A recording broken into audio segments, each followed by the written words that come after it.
Britain had suffered a run of defeats in the opening months of the Boer War. As 1900 progressed, the tide seemed to turn in their favour. But the war was changing, not ending. It was increasingly a war against civilians.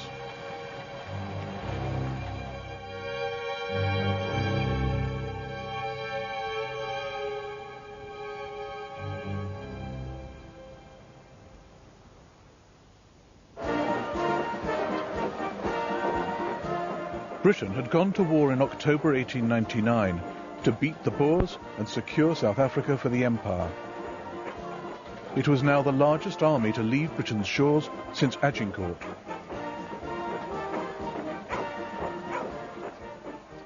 The aim was to sweep up from the Cape, overrun the Orange Free State capital of Bloemfontein, and then into the Transvaal to Pretoria.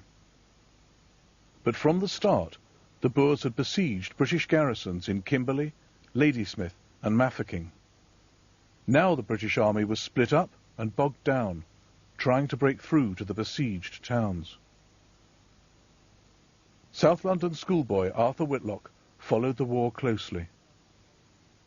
These sieges of the three main towns, they impressed me very much by the way in which they were so stubborn, getting short of food, other supplies, and they stood it out against all odds, really.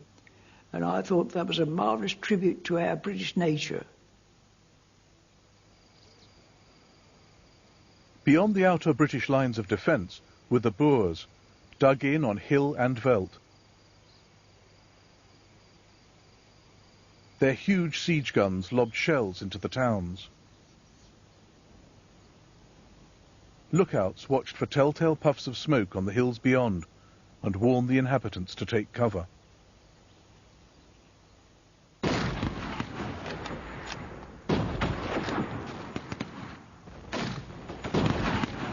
Women and children fell victim to Boer shelling and rifle fire.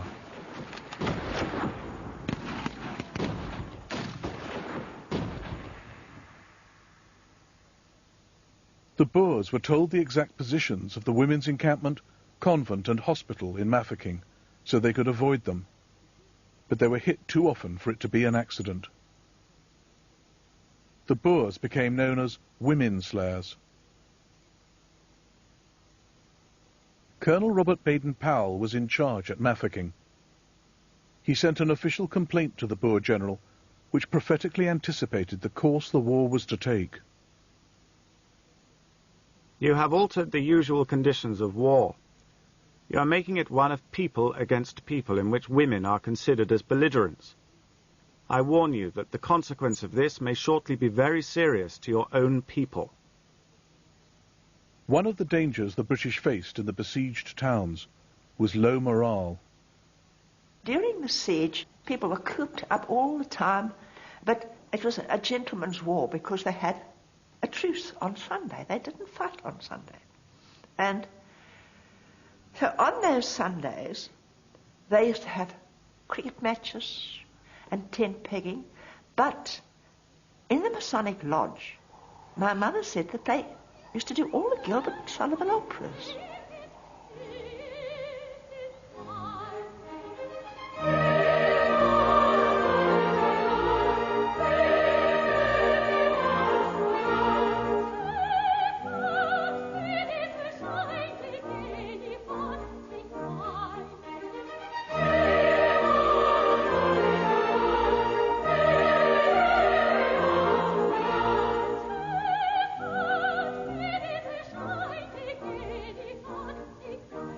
Baden-Powell was very good at that sort of thing.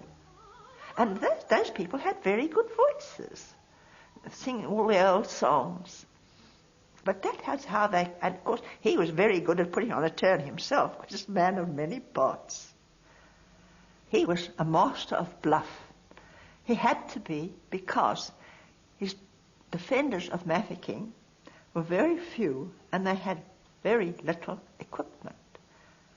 And one of the stories that is told is the defence round their forts wasn't very good, so they had the bright idea of putting up barbed wire fences which didn't exist. They planted some poles, and everybody who approached had to step over the barbed wire, which they did solemnly, stepping over nothing.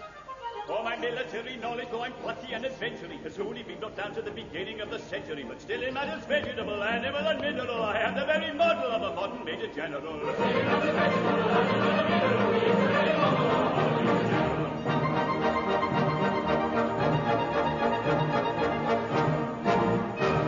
I think there's that sort of inner resilience amongst the British people, and when we're in time of trouble and such like, we can very often laugh ourselves out of it, where other nations, they can't understand that we're laughing at ourselves and saying, well, we're a dog's body, but let's get on with it. And eventually we fight our way through. Baden-Powell's strict censorship and relentless self-publicity have conspired to give an impression that the sieges were an exclusively white experience, depending on bulldog grit and resourcefulness.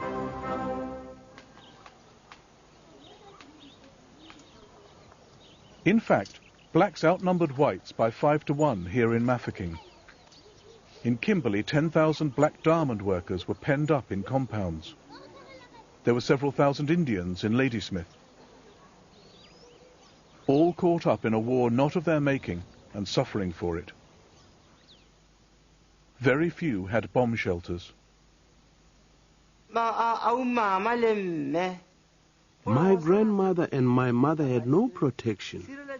Shelter for them meant leaving their houses and hiding behind a mound of earth or under trees. They lay flat on the ground, my mother with a baby on her back, and the shells flew over their heads and landed on their houses. One of the best chroniclers of the siege lived here in the heart of Mafeking's black community. He was a member of the Baralong people. 23 years old, he spoke 8 languages and worked as the court interpreter. His name was Sol Plaatje. Later a founding father of the African National Congress, he kept a diary from which his grandson reads. It's now Thursday, the 7th of December, 1899. The first shell of this morning burst near one of the railway cottages and killed a young fellow by blowing off his belly and pitching his intestines onto the opposite roof. I have never before realized so keenly that I am walking on the brink of the grave. Boer shelling killed and maimed more blacks than whites because the whites had shelters, which the blacks had to build for them. Racial discrimination was a fact of life then.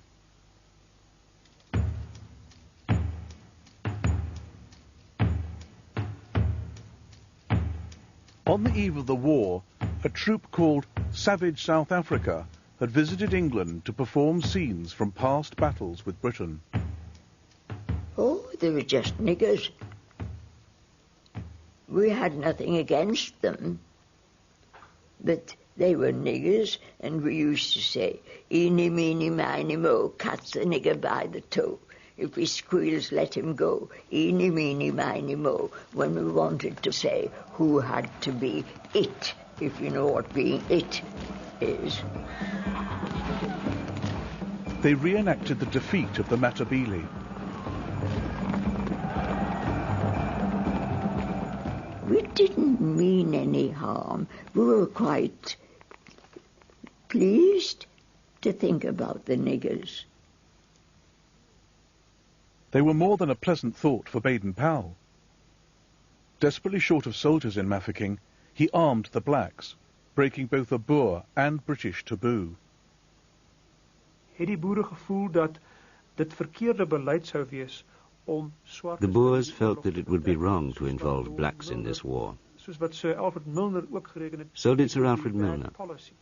He felt it would be bad policy to involve blacks in this war because the effect on a post-war situation would be tremendous, with claims for more territory and for the general right to vote. En vir die boer was dit And for the Boers, it was a case of, this is our war. It has nothing to do with the black man. Niks uit te waai nie. Boer General Piet Cronje wrote to Baden-Powell in protest. You have committed an enormous act of wickedness. Reconsider the matter, even if it cost you the loss of Mafeking. Disarm your blacks, and thereby act the part of a white man in a white man's war. In fact, General Cronje himself armed blacks during the siege of Mafeking. Blacks also acted as couriers, with messages hidden in their clothes. The penalty if caught was death. The British even had a black woman courier.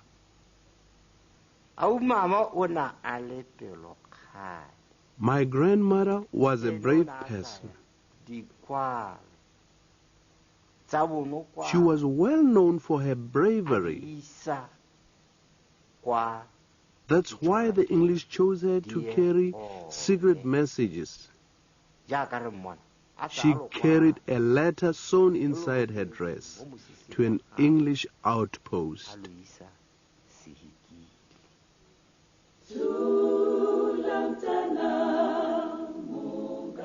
The blacks fought the Boers and raided their cattle. They took the lion's share of the risks, the whites got the lion's share of the food. Ironically, much of the food belonged to the blacks in the first place.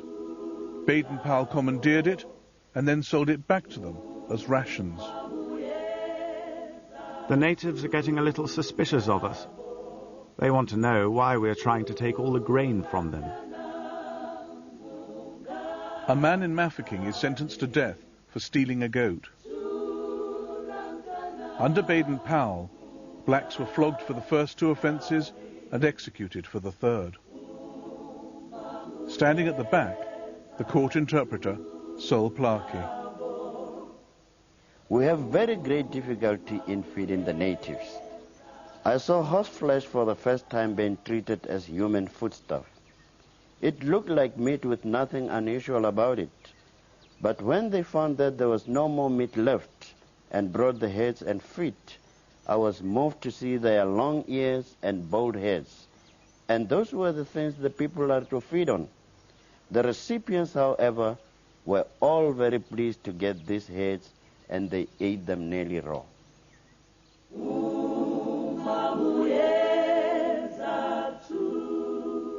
Horse was a key ingredient in the black soup kitchens, as Ina Cowan noted in her diary.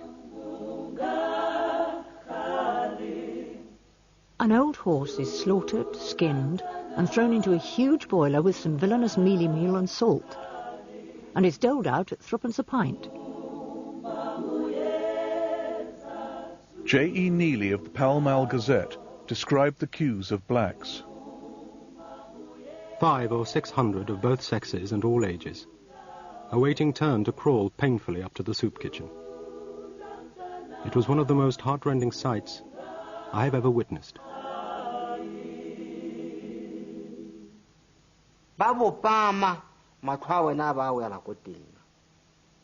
As they lost weight, their eyes bulged out of their sockets. My grandmother said that to supplement this soup, they went to the river and ate mud to give them something more in the stomach. My mother said they had a little fox terrier. Her name was Vicky. She was a miniature fox terrier, which they used to have to hide because as food got scarcer and scarcer, if the Africans particularly got hold of a dog, I mean, it didn't last very long, they killed it to eat. So everybody was always looking after Vicky and hiding her so that nobody would take her to eat. To make the food last, Baden-Powell had one more trick: expel all blacks not essential to Mafeking's defence. Stocks at present will last to June the 12th, but by forcing natives away, we can get their share for whites. Tonight, no fewer than 750 natives have to walk 100 miles through Boer lines. our outposts have orders to shoot at them if they return. It does seem hard. When a start was made from the river, there arose cries of "Mama, Mama," children shouting after their mothers and women after their children. The Boers caught, stripped and flogged many of the women. Some they killed. Those who got past the Boers faced a slower death, as J. Neely witnessed. I saw them lie where they had fallen, too weak to go on their way, mostly little boys. Probably hundreds died from starvation, or the diseases that always accompany famine.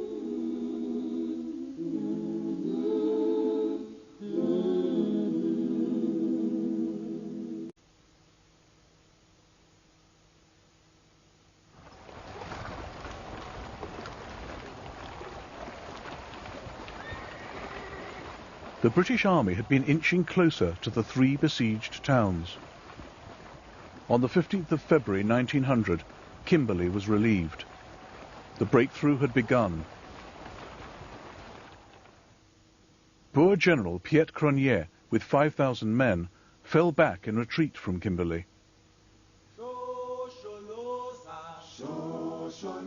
They had huge ox trains, heavily dependent on black labour. The main trade that the men undertook at the time was to transport with their beautiful wagons. And my father was a teenager, and his job was to be tow layer. That is the man who leads the oxen. And it is this wagon which was chosen to carry the wife of General Cronje. Hester Cronje accompanied her husband. They were attacked by the British. Shots were coming from all sides, and down they would hit the oxen in their run, and says the way you would know that an ox has been hit would be when it fell on its knees and it made the sound "oh" and fell down. And his uncle would come with a sharp knife and cut off the strop, that is the leather cord that holds the yoke to the neck. And they would leave the ox there and run on until the next one is hit, and the same thing would happen. And that is how my father contributed to the Boer War, saved General Cronje's wife. He never told us that the Cronjes came to say thank you for that. But Mrs. Cronje was only safe for a moment. Instead of fleeing to the north, her husband decided to dig his 5,000 men in along the banks of the river Modder at Paardeberg. But 15,000 British soldiers were hard on his heels. It was now the Boers' turn to be surrounded.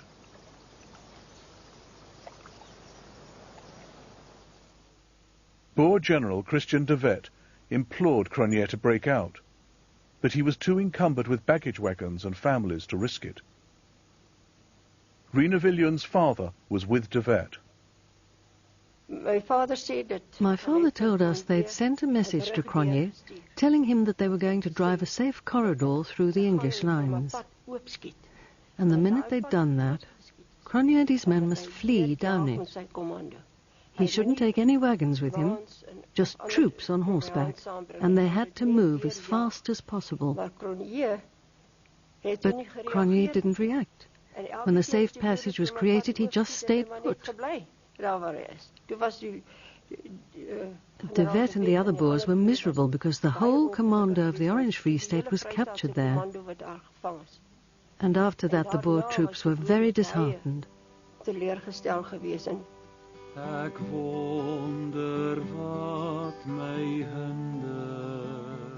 Cronje surrendered to Field Marshal Lord Roberts on the 27th of February 1900. It was the first major British victory and a turning point in the war. Over 4,000 Boers were taken prisoner, a devastating blow.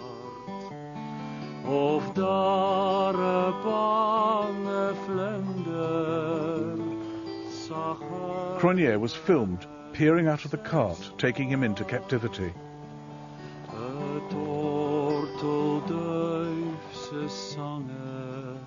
With his wife and army, Cronje was exiled to the island of St. Helena, following in Napoleon's footsteps. Punch showed him greeting Napoleon's ghost with the words, "Same enemy, sire, same result." Cronje and Hester lived out the war on St. Helena. They then went to America, where he reenacted the Battle of Paardeberg at the 1904 St. Louis World Fair. He died hated by his people. The British breakthrough gathered momentum. In Natal, they relieved Ladysmith. They pushed the Boers back at Driefontein on the Western Front.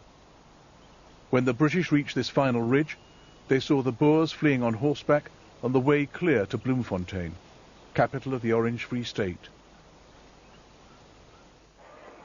The city fell without a fight on the 13th of March 1900. Yet 1,000 would die here, but not from Boer guns.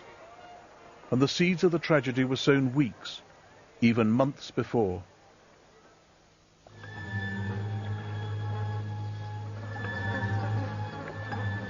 I know my father said that some of the water that he had to drink during the campaign, he would be absolutely horrified.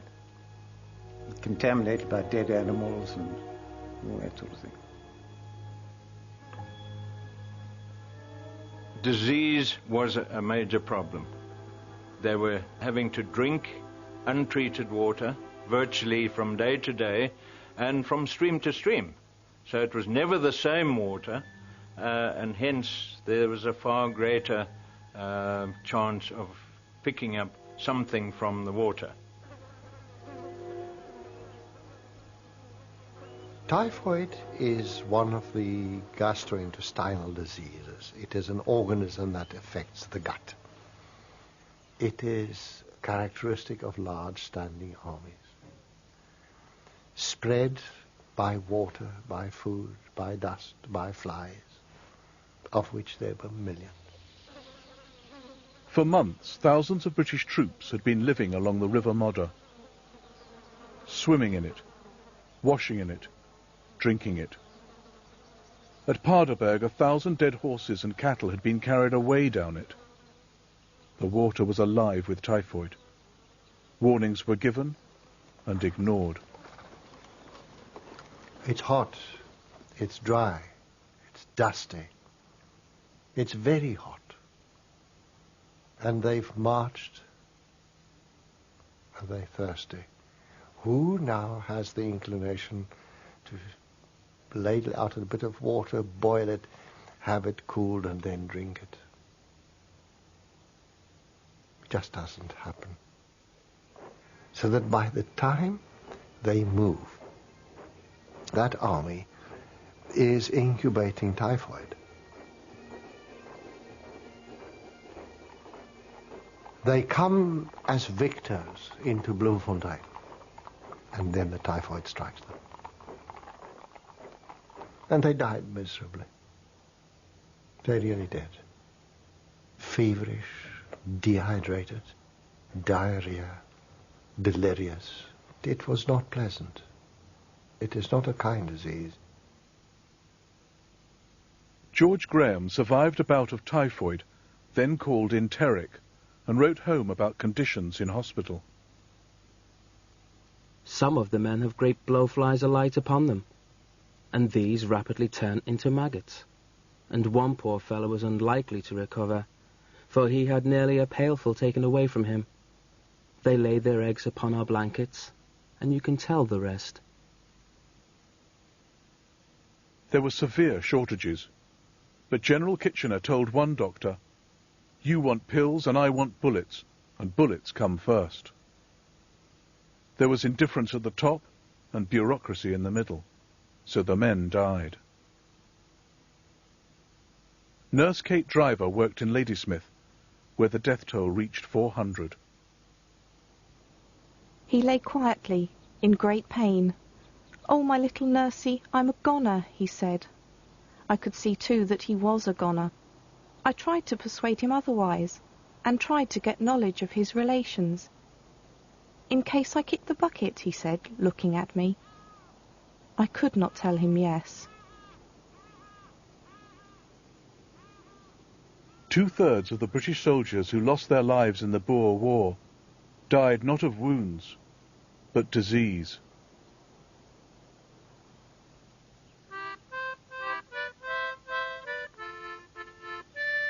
Four days after Bloemfontein fell, the Boer leaders met to work out a new way forward. The ideas of younger generals like Christian de Wet, Koos de la Rey and Louis Botha now emerged. No more fighting the British head-on in pitched battles.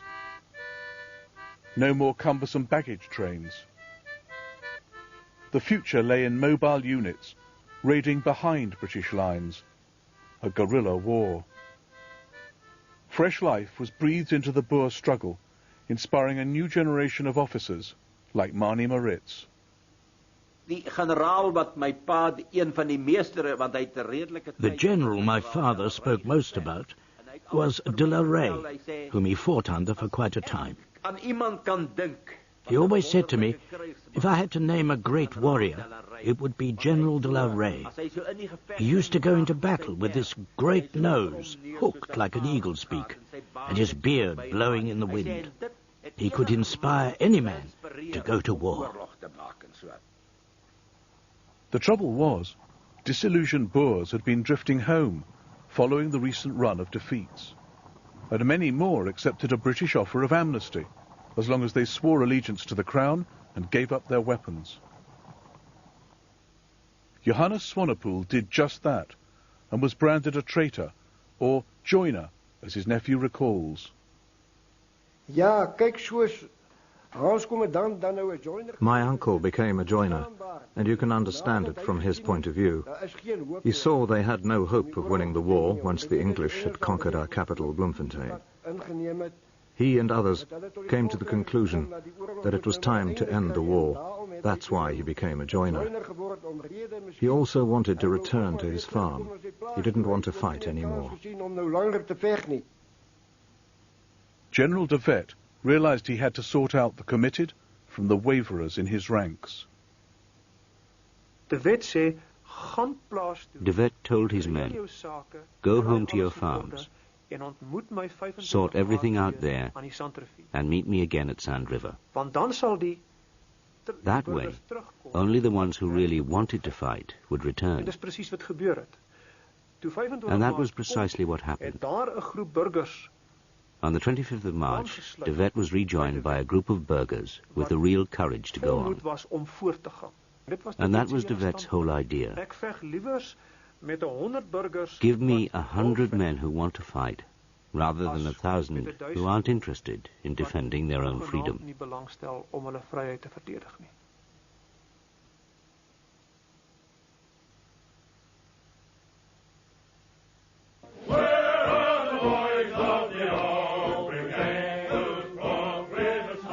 On the 24th of April 1900, HMS Powerful brought the survivors of the Ladysmith siege home to a hero's welcome.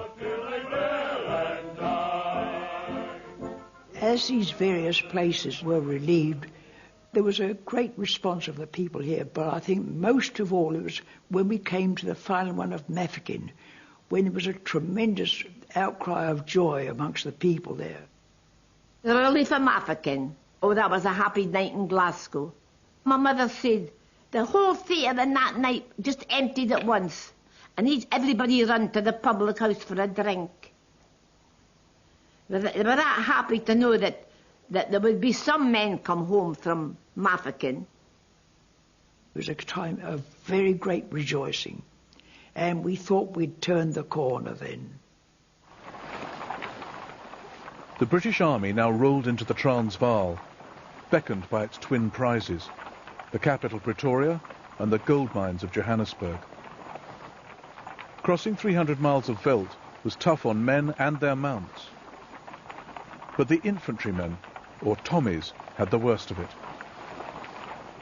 Kipling brought out a poem and that had particular reference to the marching, and it came on the lines of boots, boots, boots, boots, moving up and down again. There's no discharge in the war. We're foot, foot, foot, foot, slogging over Africa. Foot, foot, foot, foot, slogging over Africa. Boots, boots, boots, boots, moving up and down again. There's no discharge in the war.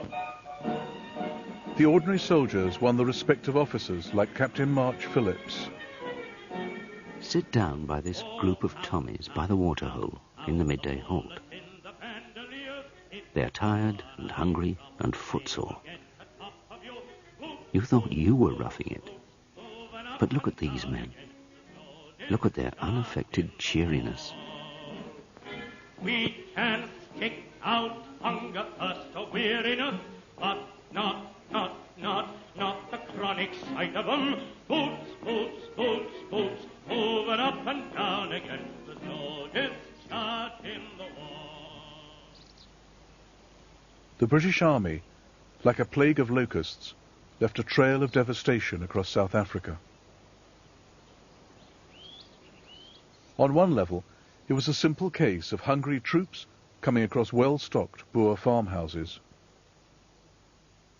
If they went into a farm and the farm was empty, things like that, there were always chickens and ducks and animals and things round about, and then they would help themselves to that. But there was nobody else to help themselves to that. I mean, if they didn't, somebody else would. I mean, and it wasn't just the officers, it was, I mean, everybody. But it went beyond stealing poultry, as Captain Phillips observed. Looting is one of Tommy's perpetual joys. Not merely looting for profit, though I have seen Tommies take possession of the most ridiculous things, with a vague idea of carting them home somehow, but looting for the sheer fun of the destruction. From early 1900, they burned farmhouses, particularly those owned by fighting Boers. Lord Roberts of Kandahar was not unduly concerned about this kind of behaviour. People who are fighting against us cannot expect that their property will be altogether respected. Scorched earth and reprisals were standard weapons of colonial warfare. In recent British conflicts, commanded by Lord Roberts and Lord Kitchener, Afghan villages had been burned, the Sudan plundered, people starved into submission. The British started to treat the Boers as just another kind of savage tribesman to be brought to heel.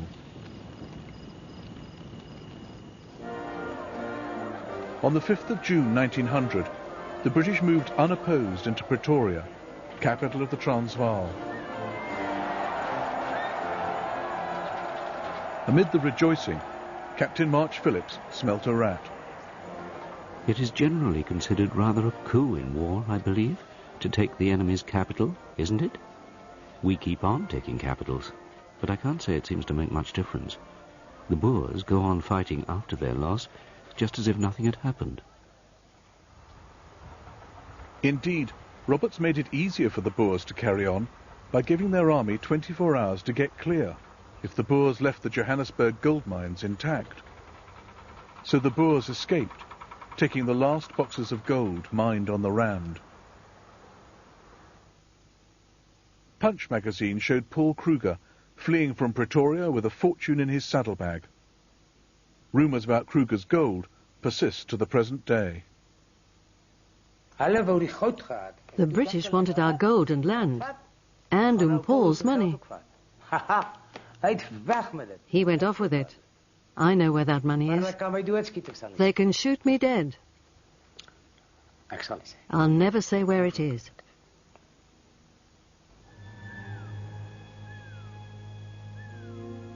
The Boers retreated into the mountains of the eastern Transvaal, fighting a series of rearguard actions against the advancing British.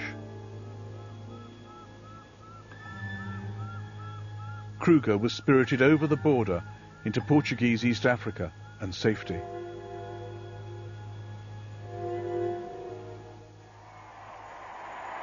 He next showed up on a whistle-stop tour of European capital cities, drumming up moral support for the Boers. The intervention they wanted was, we're not asking for military aid from France or Germany or anywhere. We just want you to send Britain a diplomatic note saying, please give this bunch of Boers their freedom back. That's what they really want. Kruger got little more than cheers and sympathy. But the Boer cause was seen as increasingly fashionable in Europe. Images of brave Boers were used to sell meat sauce, underwear, fizzy water, cocoa.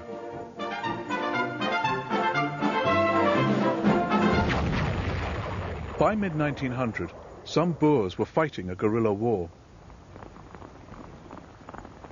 Christian de Wet destroyed lines of communication, hit British columns, then escaped into thin air. He frustrated the British in South Africa and fascinated them at home. Schoolboys in England collected cigarette cards of the Boer commandants. They prized one above all others. De Wet, to my mind, was a fly-by-night type of figure, and for that reason, young as I was, I admired him, although he was an enemy. And as I say, he flitted from place to place, causing damage to our troops, then away before we could retaliate. Wie is die dapper generaal de Wet? Die stry so dapper in Transvaal de Wet. In 1901, de Wet was the hero of a comic film shot on a hillside in Lancashire.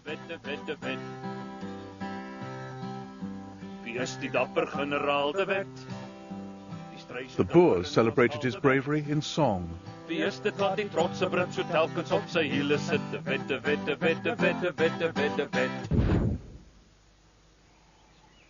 August 1900, de Wet found himself trapped in the Transvaal with 250 men. Behind him, the British in full pursuit across this plain.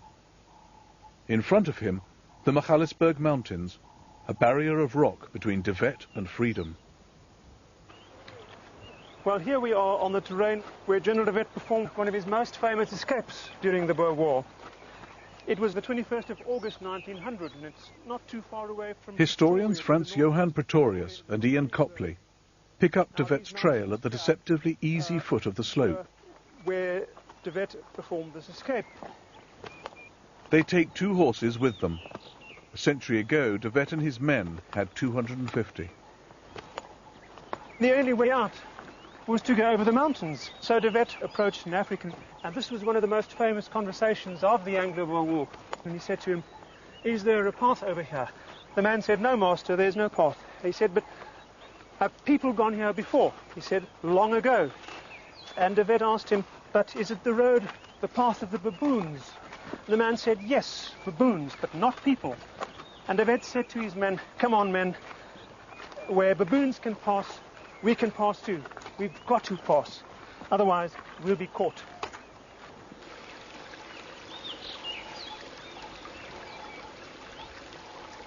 De Wet gave his horses their last drink here. There is no more water until the far side of the mountain. Now we're getting to the top of the tree line. It gets more rough and stony than ever. Yes. It's actually from here that they got off their horses and started climbing the mountain. You can see how difficult it is even at this stage of the climb, that the horses are quite having a struggle. Come on, come on, come on, let's go back to the Free State. Come on, come on, come on. The horses didn't want to go any further. Their counterparts a century ago weren't given the choice. De Wet was a hard taskmaster.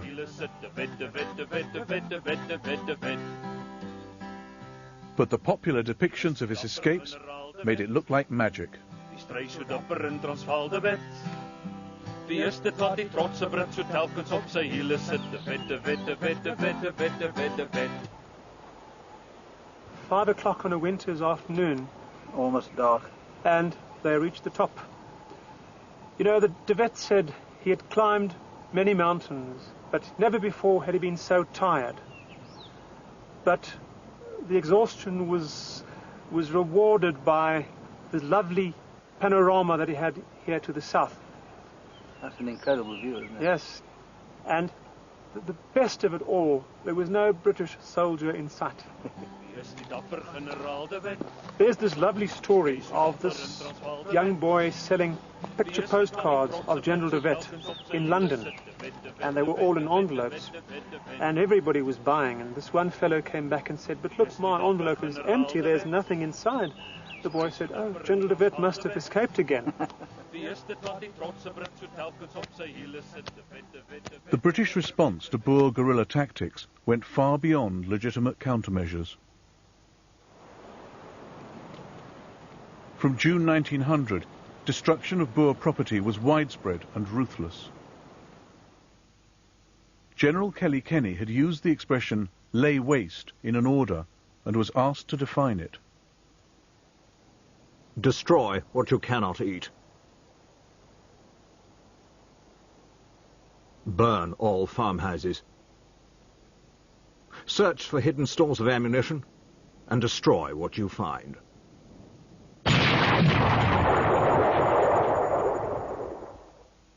As far as the options were concerned, something that keeps on rising in all these conversations about the scorched earth policy, it was a war. It was a total war.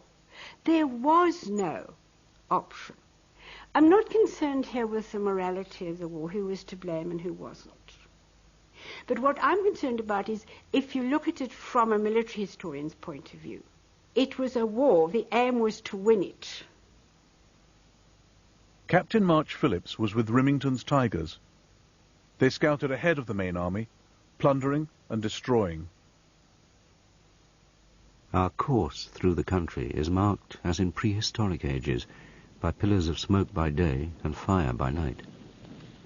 We usually burn from 6 to a dozen farms a day. If the Boers have used the farm, if the owner is on commando, if the line within a certain distance has been blown up. We find that one reason or other generally covers pretty nearly every farm we come to, and so to save trouble we burn the lot. Blacks fighting with the British were an integral part of these operations. My father did, in fact, join, shall I say, parties that burned houses and robbed farms and all the rest of it. That's why, in fact, it was lucrative business to join and forage in these farmhouses and all, and set them on fire and all that. It was part of the game, as it were. We take the Boers and burn their houses, as simple as that. You collect whatever you can, and then start holding on fire, because the idea was to avoid these Boers having a place where to hide. That was the main thing. It was part of the war strategy. Many British, like Captain Bromley Davenport, felt little sympathy for the Boers. I burnt the farm in revenge. There was a woman there, very fat and unpardonably ugly. I had no pity for her at all. The women here are worse than the men, and should be made to suffer with them. But Captain March Phillips felt distinctly uncomfortable. The worst moment is when you come to the house. The people thought we had called for refreshments, and one of the women went to get milk. Then we had to tell them we had come to burn the place down. I simply did not know which way to look. The old grandmother was very angry. She told me that, though I was making a fine blaze now, it was nothing compared to the flames that I myself should be consumed in hereafter. The women cried, and the children stood by holding on to them and looking with large, frightened eyes at the burning house. They won't forget that sight, I'll bet a sovereign, not even when they grow up. Christina Nienaber hasn't forgotten, though 100 years have passed. En die ou varkies wat daar was, klein varkies, so middeldeel gekap. Van die hongers doodgemaak. The little piglets they just chopped in half. Killed some chickens and chased the others around. En toe, omgedraai En die huis aan die brand gesteek. And then they set the house alight. Om jou die waarheid te sê. I almost forgot. Dis wat ek vergeet het. My mother said I was still in the house when they started to burn it. Ek was nog in die huis. So she ran to go and grab me. Toe hardop sy my te gryp. Toe was my haar al My hair was singed by then. Ek was klein. I was small. Ek sê ja, die wat ek so dom is. I always say that's why I'm soft in the head. Hare gebrand.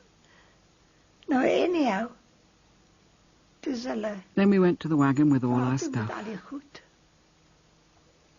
Sy kon nie gou genoeg op. She could not climb up quickly enough. Sy vir die Arabies. So the officer said, Kyk hier na ons. My ma draai om. my mother said, Turn around, I'll kick you in your ass. Oh, I'm sorry, lady. I didn't know you could speak English. then my mother got into the wagon and we went off to the camp. Dis hulle kamp toe. Roberts had started to sweep the families of Boers still fighting off the veldt into concentration camps. The deaths in these camps would reverberate around the world to Britain's shame. But that still lay in the future. Roberts thought the war was as good as over. Someone else could mop up. In December 1900 he went home to an earldom, promotion and £100,000 in cash. Troops also returned. The City Imperial Volunteers were welcomed as victors. There was a mass exodus too of war correspondents, racing back to publish their Boer War bestsellers. But the Boers weren't writing their memoirs yet. A young Boer woman, Johanna Brandt, overheard an exhausted British soldier saying, "Thank God the war is over." She replied, "Tommy Atkins, the war has just begun." The man chosen to mop up in South Africa was Kitchener, whose hardline methods only stiffened the resolve of those Boer men and women prepared to fight to the end. Things weren't too bad before, but with Kitchener, forget it. He was a murderer.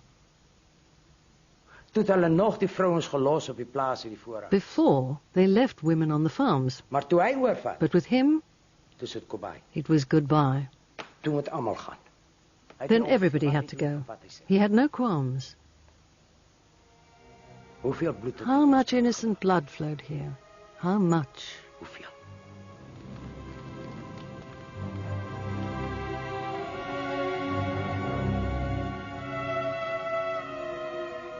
Next week on the Boer War, the British herd Boer families into the first concentration camps of the 20th century.